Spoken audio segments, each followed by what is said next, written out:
Welcome to the program. My guests are filmmaker Chris Farina and University of Virginia professor Andrew Kaufman. I am so glad you guys are here. Thanks for having Welcome us. to the show. So here's what we want to talk about. You are at work on a new documentary about a program that you have launched, an incredibly creative, outside-the-box, successful program. And we want to talk about the film. We want to let people know about this program. Explain it to us, Andy. I mean, this involves taking UVA students to prison. Mm-hmm. What's going on?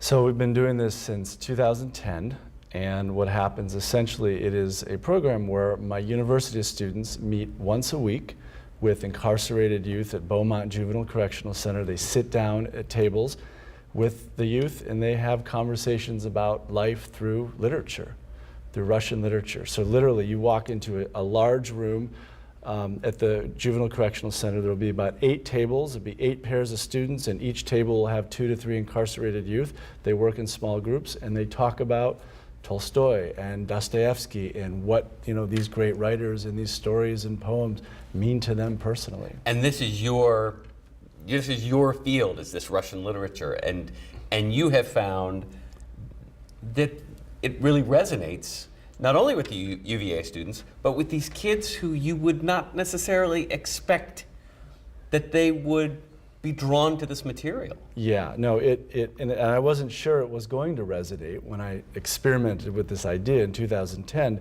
but one of the reasons it resonates is because the themes in Russian literature are the big life questions that all of us, and especially those of us going through a time of transition, are asking. Who am I? Why am I here? How should I live? And the residents, that's what we call the incarcerated youth, they don't have opportunities to talk about those big life questions, and certainly not in this kind of environment. So for them, it's a real opportunity. And in many ways, Russian literature is perfect for this kind of thing, yes, because there's so many great examples yeah, from those works of incarceration, of an entire, arguably under Stalin, of an entire yes, culture, yes, an entire people that are behind bars, they're incarcerated. Yes, but what I want to emphasize is that we don't read prison literature in this program. We don't emphasize works that take place in prison. We read classics and only a few works that actually take place in a prison. And the reason for that is because we want to emphasize the universal themes. And in fact, in some sense, all of us have walls in prisons that that are internal. And the UVA students discover that, and that is a big theme in Russian literature. The other thing I'll say is that a number of the writers, even though we don't read their prison literature, they themselves were incarcerated, and the residents feel that. They feel that they're reading stories by people who know what it feels like to lose your freedom. Yeah, it's really exciting. So how did you hear about this, Chris, as a filmmaker, and what drew you to this? And I'm wondering how you approach a program like this. You're going to be filming inside a prison. Well, it took a few That's years. where the class is held, right? I mean, it's in a prison. Well, what happened, a mutual friend introduced us, Mary Esselman, so that was really the first. And I think because of her knowing about world peace and other fourth grade achievements. Your last film, yeah. Last feature film on a teacher. And then I just went down and observed it. And that's where I was just blown away. And it wasn't the details as much as the emotion of what's going on in that room. One thing to really stress is these kids are very much equals. The juveniles are college age. And these are not Russian literature majors from the university coming. They're from all walks, many of whom have never read these stories either. So they're very much equals at a table. And what they're finding, even though they're coming from such different worlds, there's a lot of similarities going on. And the bonding that happens over a 10-week period is amazing, and it's really beautiful. It really moved me to tears watching these relationships develop and how much trust and comfort there was in this particular experience. Yeah. So it's the emotion that always that's where a project starts with me, and feeling that emotion was one that I'm like, this is a project I would love to to work with, and then it took a couple years to get permission. Yeah, and we want to let people know this documentary is in the works. It's in process. We're still fundraising to try to finish it.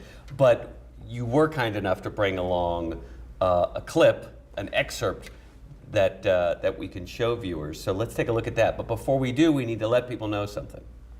Oh, that in the requirement to deal with the residents of the Beaumont facility, we have to blur their faces in any sort of publicity or marketing, but not in the final film.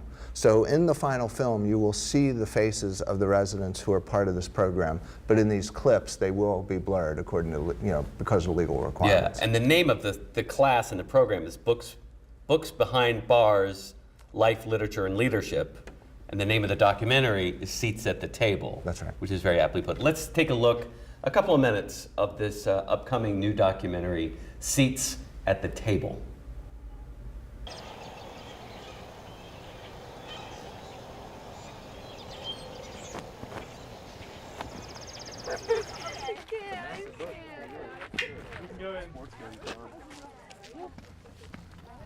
For many years as a teacher of literature, I was trying to create a classroom which felt alive to me and authentic. And these are the kinds of things that we talk about in this program. We use literature as an opportunity to talk about life issues that are relevant to all of us, that are universal. If you boil it down to the most essential element, this is a class in which two groups of young people, the same age, 18 to 21, one group from a university, the other group from a correctional center, come together, sit down side by side and have conversations about life through literature. When I walked into that building every Tuesday afternoon, it's like I wasn't locked up. It's like for the next 3 hours, I can live, I can do me, I can be myself, I can open up. It's not often that you spend 90 minutes talking about the things that you're the most scared of, or the people that you love the most, or like what you want to do with your life and what you've done wrong with your life. I was expecting them to come in here be scared or look down on us yeah, they're criminals. I didn't expect for us to be able to connect, our life is the same. In some ways, we had to struggle with the same problems. The students and the residents grapple together, and they realize it doesn't matter if you're a 20-year-old college student or a 20-year-old youth, in a correctional center. You know what it feels like to lose someone you love. That's an excerpt from the upcoming new documentary, Seats at the Table, based on a unique creative literature program at the University of Virginia, which is taught by Andy Kaufman. Andy, take a moment just to explain some of the nuts and the bolts to us.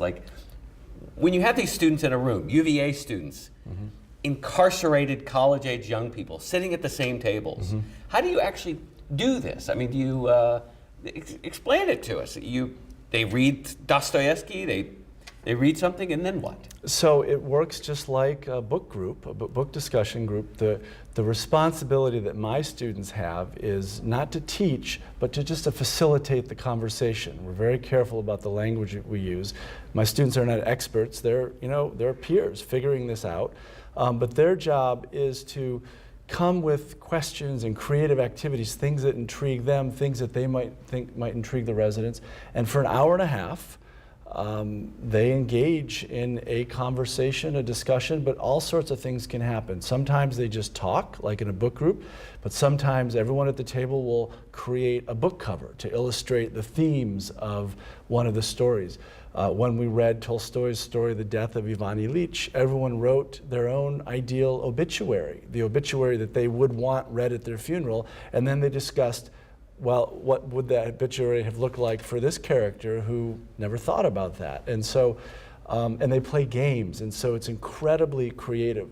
Let me also say that even though the students begin the facilitation, the residents take over. So a couple weeks into the class, if you were to sit down at any one of these tables, you wouldn't know who's facilitating and who's participating, because it's such a lively, interactive atmosphere, which is exactly what you want to see in a classroom where everyone is working together, really engaged, trying to figure out this material together. And I would wager to bet that minus the clothes the prisoners are required to wear, if they were able to wear what UVA students will wear, I would bet you might be able to go in that room and not exactly know who is the UVA student and who is the young man who was incarcerated. Absolutely, and that's something that Chris Farina noticed too when he first went. That wow, this is, you know, these are all students as far as I'm concerned. And right, the clothes are the only thing that differentiates them. Yeah.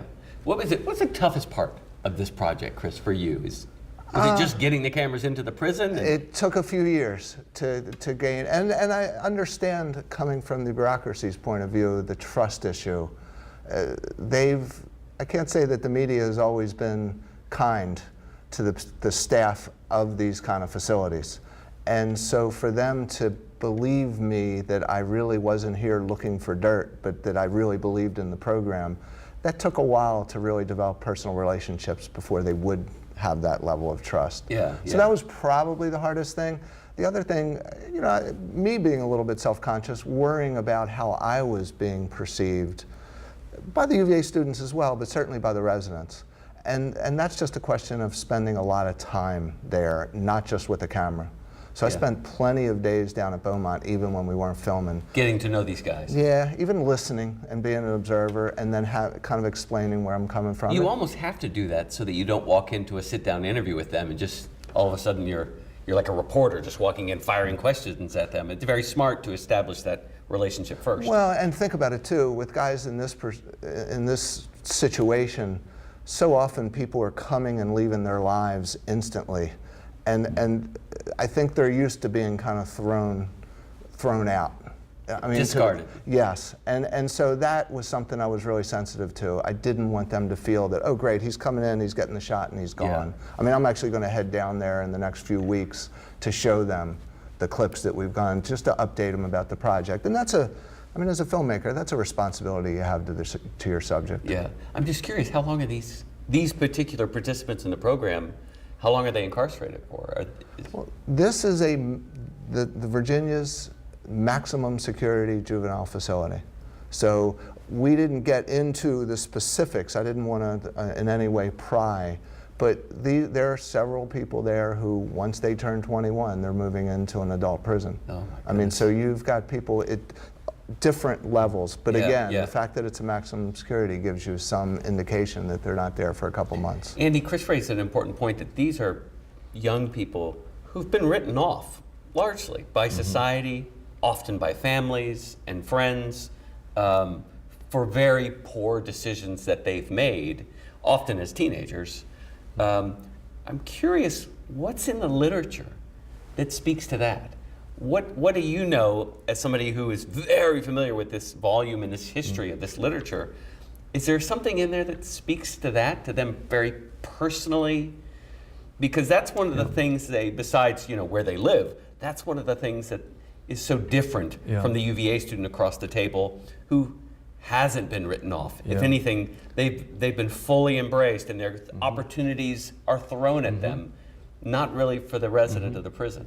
But you would be surprised, even with the UVA students, how many of them do feel in some ways alienated in ways that you may not have expected. But let me speak to the residents. Russian literature is all about the disenfranchised. It's about the people that we forget.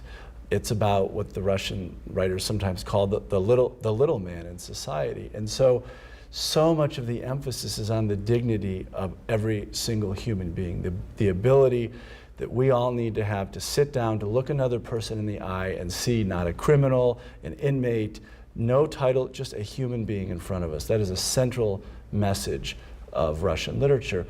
And let me just give you a very specific example, a brief story that I sometimes tell that illustrates how that works. We were discussing Crime and Punishment, Dostoevsky's famous novel about a 24-year-old student by the name of Raskolnikov who commits a double murder. He finally confesses in the novel to a prostitute named Sonia. And instead of judging him, Sonia looks at him and she weeps and she embraces him. And he says, "How can you respond? I just told you I committed a double murder." And she says, "Because I can see you're one of the unhappiest people in the world." When we were talking about that scene at the correctional center, one of the young men raised his hand and he says, "Where's my Sonia? Where's the person who would see the worst of what I've done and still love me?"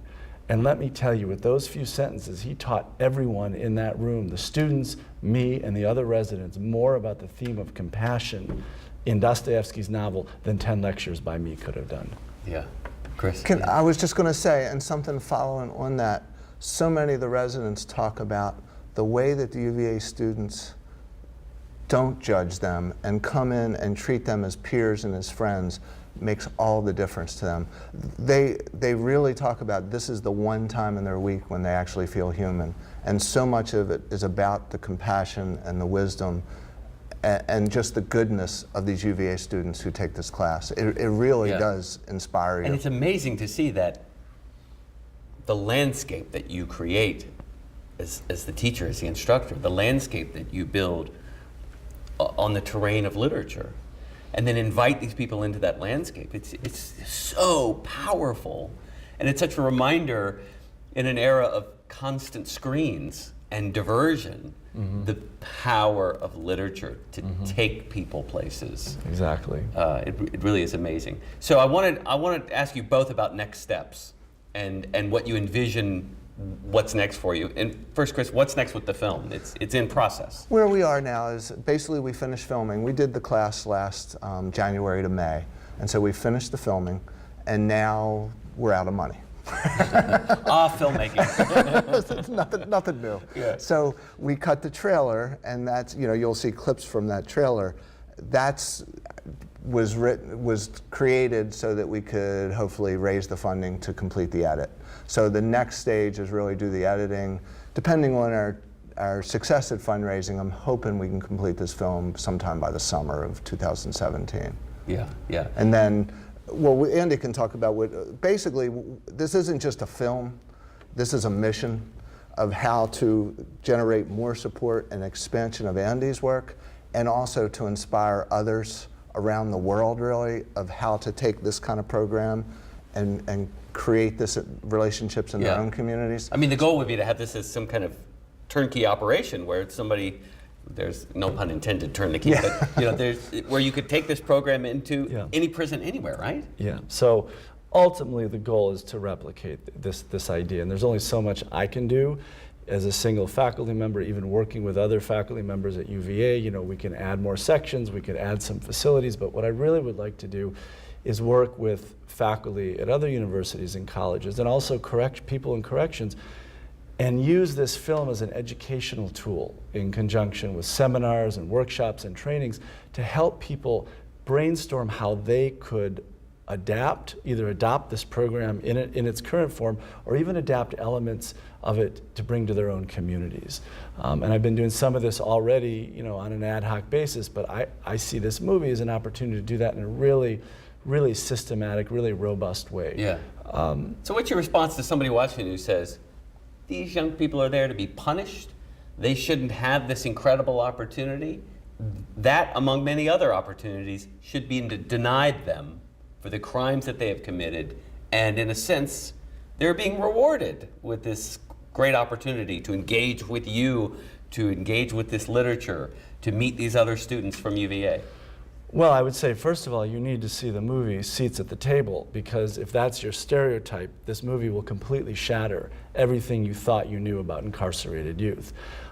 These are young men who have made mistakes. Some of them have done terrible things, but they're very aware of it. And many of them are ashamed, but many of them are motivated to change. And that's the important thing. The reason that they're in this program, the reason that they're doing this kind of thing, is because they are determined not to continue down that path. And I think we as a society need to honor that, not only morally, but financially, because we don't want these young men to stay in prison. And we should add that most Western enlightened, industrialized nations don't lock up young people, or don't lock up people who committed crimes when they were young for the extended periods that we do in America.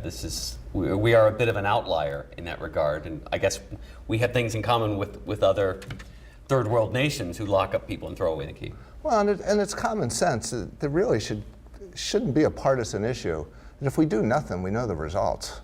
And the results are that if someone at 15 is committing a crime and we don't change his direction, then he could be committing more crimes for the next 60 or 70 years. So what is our choice?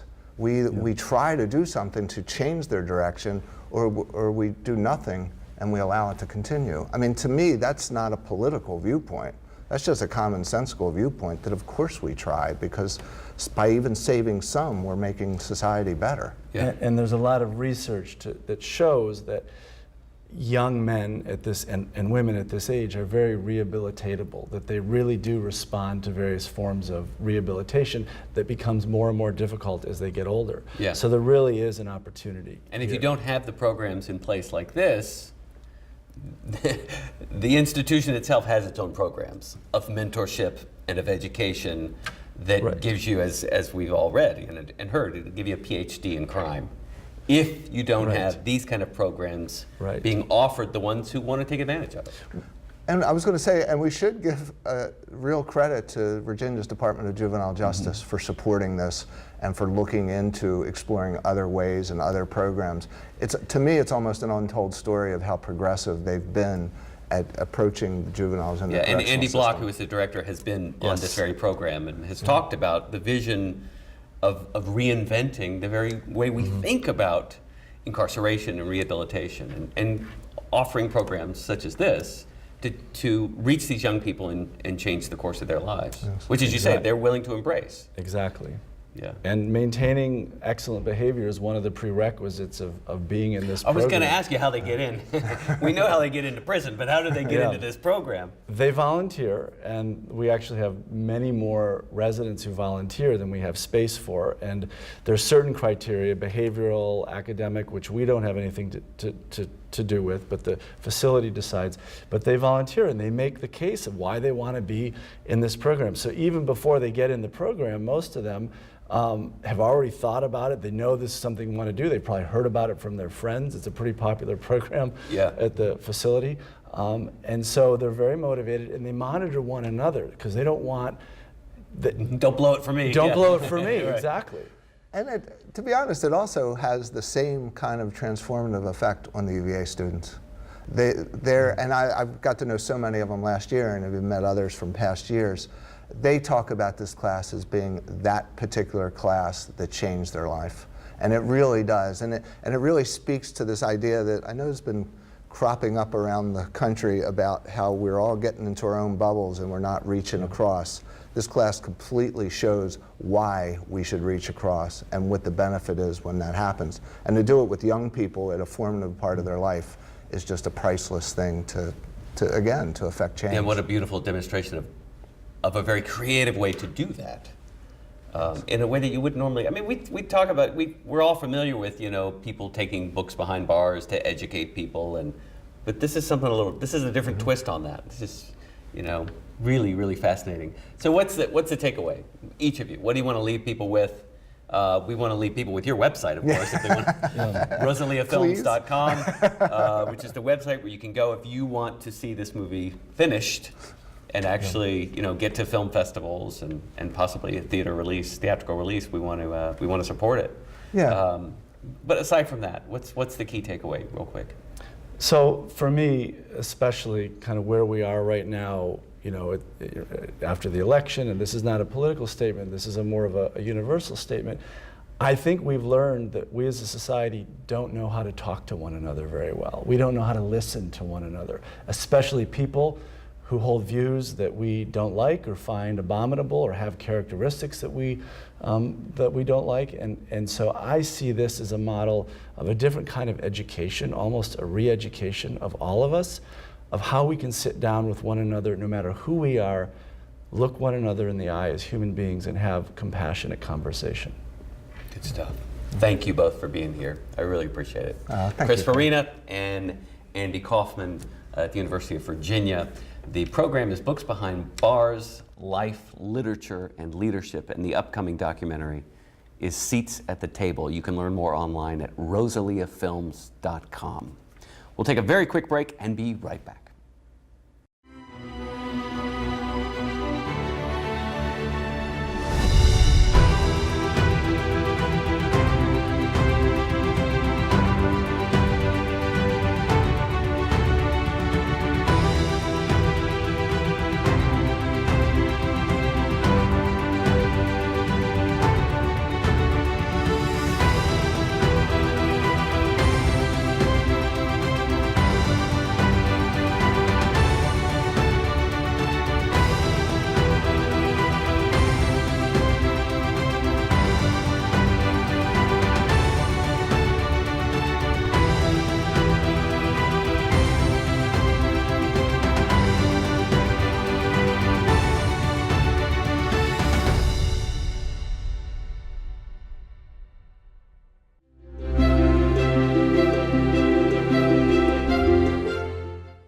Welcome back. I wanted to take a quick moment to share with you a terrific example of some student journalism that is now being done at the University of Virginia. This is student reporter Barry Mangold reporting on a new initiative created by students at UVA here in Charlottesville. So we'll take a look at that, and a quick reminder, you can find the complete archive of this program online at mediaandcitizenship.org. Have a terrific week, and y'all be good to each other. Hi, I'm Barrett Mangold for WUVA News. A group called Green Corner Consulting, or GCC, is helping restaurants on the corner become more environmentally sustainable. These UVA students have been working with managers to make changes in daily operations that increase efficiency and minimize their impact on the environment. Founders Nikki Powell and Rachel DiBenedetto walked us through exactly what GCC has accomplished so far. What we do is basically pro bono consulting, reducing their energy waste, food waste, material waste, and also being more cost effective. GCC worked with St. Martin's before it closed and still consults managers at Roots. They have worked on sorting out food waste and properly recycling, which only means adding a few bins or signs around the shop. Before we started working with them, they didn't recycle, they didn't compost, they didn't really know much about sustainability in general. Roots manager Alberto Namnum acknowledged that sustainability was not one of their concerns before GCC. Did Roots recycle or compost before working with Green Corner Consulting? No. We did recycle boxes. At the composting, actually recycling, yes, that is all done. Business managers typically think sustainability is expensive, but Green Corner Consulting is saving Roots thousands of dollars just through these bins. Some of the trash gets composted and gets recycled, so we don't have to get extra bins for trash. So that is around $4,000 that it has saved us to recycle and compost. Is sustainability a part of Roots' image? Yes, because we exist on this planet. Like, a lot of these choices do make a big impact, and they're really not that hard to do. It doesn't have to be your prerogative as a business in order to do it. GCC and Roots hope to introduce a reusable bowl program soon, which will discount customers for producing less waste. Green Corner Consulting is showing restaurants that they don't need to preach sustainability to make a difference. Instead, they can simply start practicing it. Reporting in Charlottesville, Barrett Mangold, WUVA News.